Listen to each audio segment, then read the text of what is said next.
교회가 기초하고 안전하게 유지되는 것은 다음의 세 가지에 근거하는 바, 그것은 교리, 권징, 성례입니다. 존 칼빈.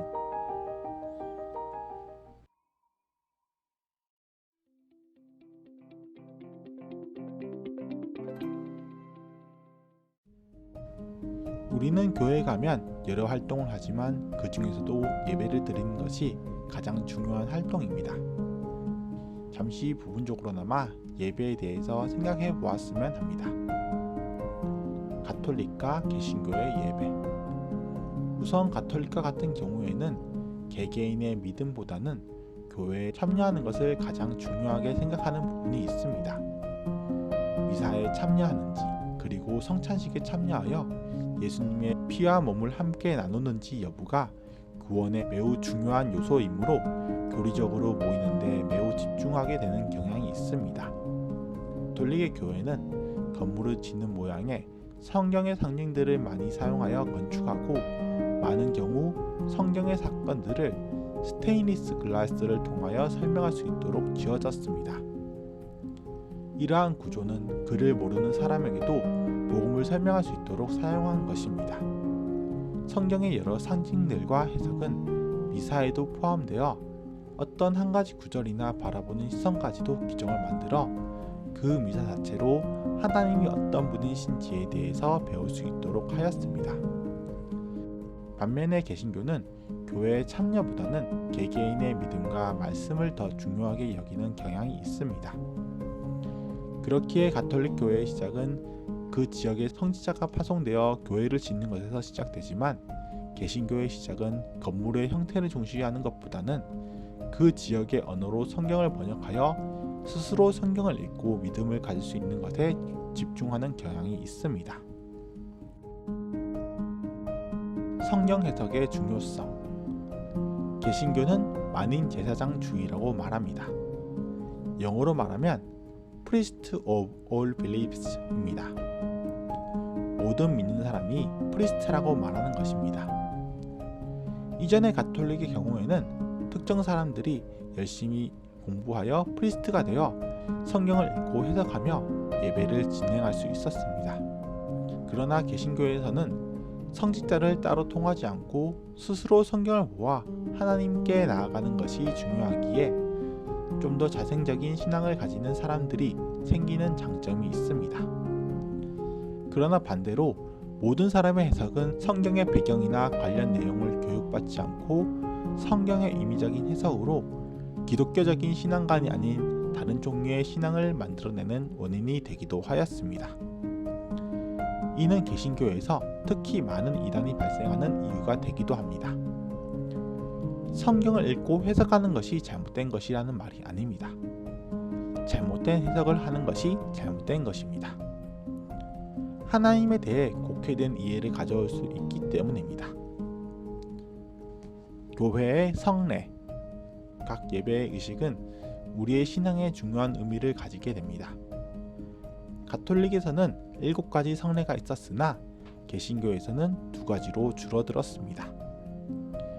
가톨릭의 경우에는 영세, 성체성사, 견진성사, 고해성사, 결혼성사, 신품성사, 종류성사가 있습니다. 각각의 의미를 짧게 이야기하는 것만으로는 개신교와 차이가 있는 부분도 있어 간단한 설명으로는 오해가 있을 수 있지만 우선은 상세하게 설명하지 않고 넘어가겠습니다. 개신교에서는 이중 영세와 성찬만이 남았는데 각각의 의미도 각 교단마다 조금씩 다른 경우가 있습니다. 성찬의 경우에는 가톨릭은 성찬의 빵과 포도주 자체가 예수님의 실제 살과 피가 된다고 이야기하고, 루터교의 경우에는 그 빵과 포도주가 실제 예수님의 살과 피는 아니지만 그 안에 예수님이 임하신다고 말합니다. 예수님이 함께하지 않는 성찬식은 의미가 없다고 생각하여 가톨릭과 유사한 의미가 일부 남아 있습니다. 그와 다르게 장로교에서는 빵과 포도주는 예수님을 단지 기념하는 의미로 한정하여 성찬의 의미를 다르게 생각하였습니다. 그리고 세례의 경우에는 대부분의 교단에서는 유아 세례를 주고 어린아이는 그 세례로 말미암아 구원을 받을 수 있다고 여겼으나 제세례파는 믿음을 고백하지 않고 그냥 받은 세례는 진짜 세례가 아니므로 세례를 다시 받을 필요가 있다고 말합니다. 믿음을 고백하는 것 대신 나이라든지 신앙을 가진 부모가 있다는 조건으로 세례를 받는 것은 의미가 없다는 것입니다. 그러나 유아 세례를 주는 교단의 경우에는 첫 번째로는 높은 유아 사망률로 인한 교계인들의 상심으로 인하여 줄 필요가 있었고, 둘째로는 하나님의 은혜는 우리의 고백으로 인한 것보다 하나님으로부터 전적으로 주어졌음을 고백하기 위한 것이며, 이 유아 세례를 통해 모든 교회가 함께 그 아이를 믿음으로 양육할 것이라는 것을 고백하는 자리라는 의미를 가진다고 말합니다. 그리고 개신교에서는 세례 이전에 신앙 고백에 대해서 긴 시간에 걸쳐 세세하게 가르치게 됩니다. 개개인의 믿음이 중요한 개신교에서는 개인의 바른 신앙 고백이 중요하기 때문입니다. 그렇기에 그 고백의 진정성으로 인해 견진 성례가 없어도 바르게 하나님을 고백할 수 있었다고 생각합니다. 그러나 점차 편의성을 강조하는 가운데 세례 전에 신앙 고백에 대한 교육은 단 몇 주간에 걸쳐 몇 시간의 교육만으로 끝나버리고 결국 세례는 받지만 하나님이 누구신지에 대해서는 올바르게 고백하지 못하는 문제가 발생하기도 합니다. 이러한 부분은 한때 어느 종교보다 높은 지성을 이끌어갔던 기독교가 오히려 반지성주의적인 영역에 발을 들여놓는 계기가 된 것 같습니다. 이와 같이 동일해 보이는 성례마다도 각 교단별로는 다른 의미를 가지기도 합니다. 이에 대해서 어떤 것이 전적으로 맞다고 말하기는 어렵습니다. 그러나 하나님을 믿는 믿음과 신앙을 잘 성장시키기 위하여 사용하는 여러 성례들은 하나님의 필요로 인한 것이 아니라 우리의 신앙을 위한 소중한 유산이 될 수 있습니다. 공동체의 교회, 공동체의 구원. 기독교의 신앙은 홀로 하는 것이 아닙니다.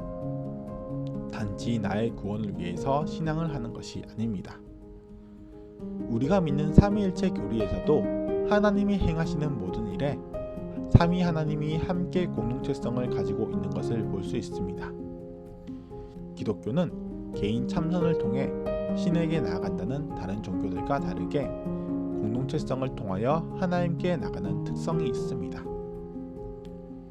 초대교회에서도 함께 모여서 떡을 떼고 하나님에 대해서 나누는 것이 중요했지만 예배라 불리는 것은 그 모임만을 특정지어 의미하는 것이 아니라 실제 그들의 일반 삶에서 살아내는 것을 말하였습니다. 이후 로마의 국교화가 이루어지면서 기존의 다른 종교와 같이 무대와 청중이 나누어지는 예배가 많이 이루어지게 되었지만 여전히 함께 하나님의 영광을 서로 이야기하고 고백하는 것, 그리고 우리의 삶을 살아가는 것은 예배라고 말할 수 있습니다. 그리고 단지 우리가 삶을 살아가는 것만을 예배라고 말한다면 함께 모이는 것은 제외되는 경우가 있을 수 있습니다. 우리가 건물로 이루어진 교회에 모이는 이유는 그 건물을 교회라고 부를 수 있기 때문이 아니라 그 안에서 공동체로서 서로의 기쁨과 아픔을 나누고 하나님의 영광을 함께 나누기 때문입니다. 교회의 대형화는 교회로서 함께 모인다 할지라도 더 이상 하나의 공동체가 아니게 되어버렸습니다.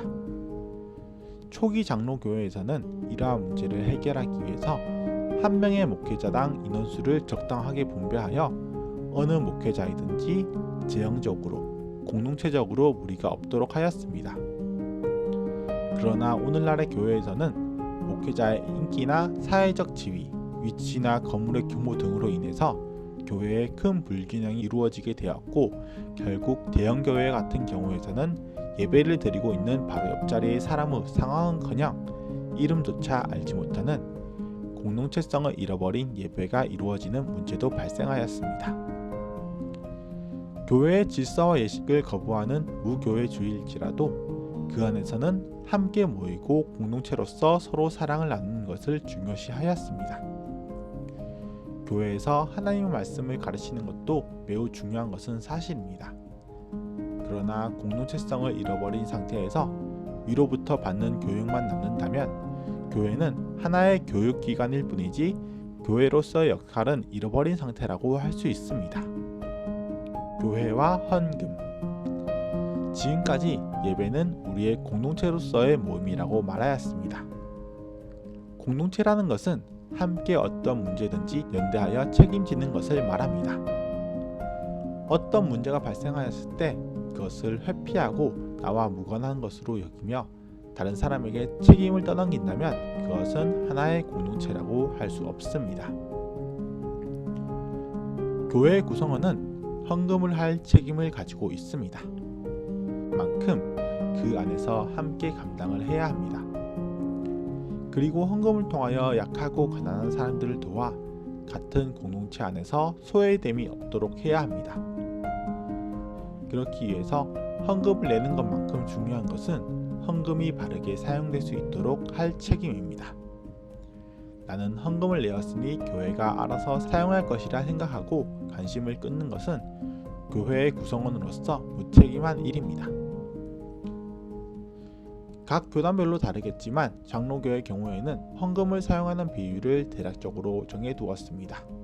그러나 실제는 많은 교회들은 너무 많은 건물들을 짓느라 빚과 건물의 유지비로 대부분의 헌금이 사용되고 나머지는 한 명의 목회자에게 집중되는 경우를 많이 봅니다. 그런 만큼 그 헌금이 원래 사용되어야 할 교인들의 바른 성장을 돕는 역할이나 구제를 위한 역할은 거의 하지 못하는 것을 보게 됩니다. 실제 교회가 평균적으로 구제를 위하여 사용하는 비율은 건축과 그 건축을 위한 비청산을 위해서 사용하는 것에 비하면 너무나 많이 낮은 것을 보게 됩니다. 우리가 헌금하는 것이 우리 교회 스스로에게 너무 집중되지 않았는지, 교회 자체만을 사랑하는 데 머물지는 않았는지 생각해 볼 일입니다.